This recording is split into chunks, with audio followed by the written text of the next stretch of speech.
Hey everyone, welcome back to our new video. We're the Healthy Cuties and today we'll be discussing personal informatics.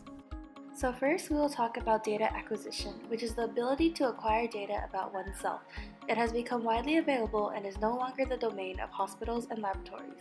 The availability of this data has encouraged individuals to monitor themselves and as a result led to the rise of self-tracking and to the increased integration of these devices in our lives. So just how integrated has self-tracking become? Currently, almost every smartphone system has a built-in app to make basic measurements in the background. The advances in algorithms and big data analysis has caused self-tracking to go up in popularity. Sensors that aid in tracking are also becoming a constant presence in daily lives. Right now, there are many successors to wearables, which are devices that track people's data and behavior only when they are within reach of the body or voice. Right now, there are skin electronics, such as smart tattoos, and even injectable or implantable mini sensors. So what is self-tracking? Self-tracking is also known as quantified self, body hacking, self-quantifying, and life logging. Right now, it is one of the fastest expanding global market and trends. Wearables that monitor an individual's health grew by 28%, with over 172 million devices shipped. About 30% of those shipments were smartwatches. Self-tracking has now not only become a new philosophy for life, but also a key focus for startups in Silicon Valley. Companies are racing to create a new medical tricorder, a universal portable scanning device for self-diagnosis within a few seconds. One common goal in self-tracking is reaching 10,000 steps per day. Manpo-K, which means 10,000 step meter, was a Japanese pedometer device that established 10,000 steps per day as the gold standard for physical activity. Myth or fact, getting at least 10,000 steps per day can be good for your health. This is both a myth and a fact. According to an article by Amanda Mull, the 10,000 step goal was initially created as a marketing scheme for the Manpo-K. It slowly became the standard for step goals. The research states that as long as you are slowly increasing your daily physical activity, your health will improve. You don't necessarily have to be taking 10,000 steps per day, especially since everyone's physical health and lifestyle varies. Apple Health includes a built-in pedometer that tracks steps and creates graphs with the data. It's interesting to see how some days I get more steps than others. For example, I had less steps during summer because I was working and sitting at a desk all day. In contrast, during the school year, I have to walk around campus to go to class, so I get more steps. I also have been using a sleep tracker app called Sleep Cycle for over 1,000 nights, which is almost 3 years. Comparing this to the 5 stages of personal informatics, I completed the prepare stage by downloading the Sleep Cycle app.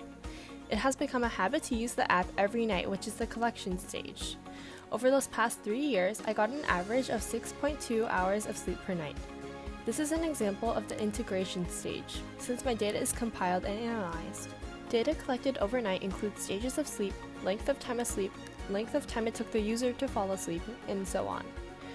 There is also a monthly view that shows the quality of sleep each night. Using this monthly view, I look back on my data to reflect on how much sleep I got, which is the reflection stage of personal informatics. Sometimes, I notice how the amount of sleep I get during certain parts of the month compare and contrast. For instance, my quality of sleep becomes lower during finals week and improves when there are breaks.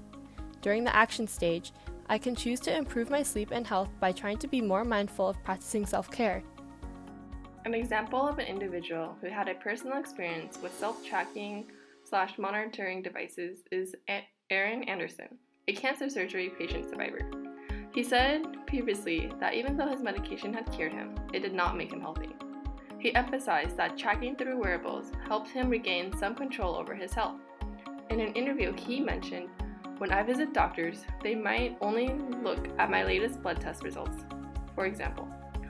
Imagine how much more accurate the diagnosis could be if the laboratory tests were combined with my own data. How helpful would it be if my doctor could monitor the data I collected and send me an alert when the results were abnormal? Then I could come in for further examinations. That could potentially save both of us a lot of time and money." He further mentioned, "I believe that self-tracking and quantifying is a great tool that has the potential to change a lot of people's lives in the future. The quantification of our health helps improve early detection of illness and empowers us to become responsible patients instead of passive healthcare service receivers. Through monitoring personalized prevention, and mobilizing of patients, self-tracking helps to tackle the biggest challenges in healthcare, which is the emerging epidemic of non-communicable diseases, or NCDs, that kill 41 million each year, equivalent to 71% death globally. Like many other fields, digital health technology has both its pros and cons. Benefits we have previously mentioned include the generation of opportunities, the early detection of illness, and the encouragement of self-monitoring. Now, however, we will focus on its cons. From a clinical perspective, care providers see consumer data as unnecessary because it adds ambiguity and complexity to an already difficult process. In addition, just by having data readily available to patients and individuals, there is a risk in privacy and security concerns. Another larger concern is that the question of how do you feel is now being replaced by what are the results. The border between patient interpreted as a body in a data repository versus patient perceived as a human being is being spread thin. Finally, the threat of unequal distribution innovations may cause a new digital divide. The measurements of life science is becoming available not for those who really need it, but for only those who can afford it. This is against accessible for all and fair healthcare.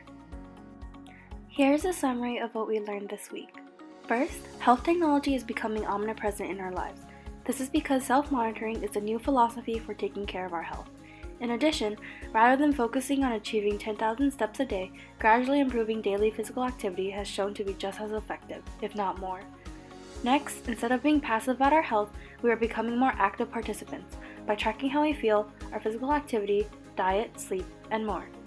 One pro that we learned was that personal informatics has also improved early detection of illnesses. In contrast, one con that we learned was that quantifying health data may be dehumanizing. Specifically, the question, how do you feel, is being replaced with what are the results? Thanks for watching. Share this with your friends and family if you learned something new. See you next time.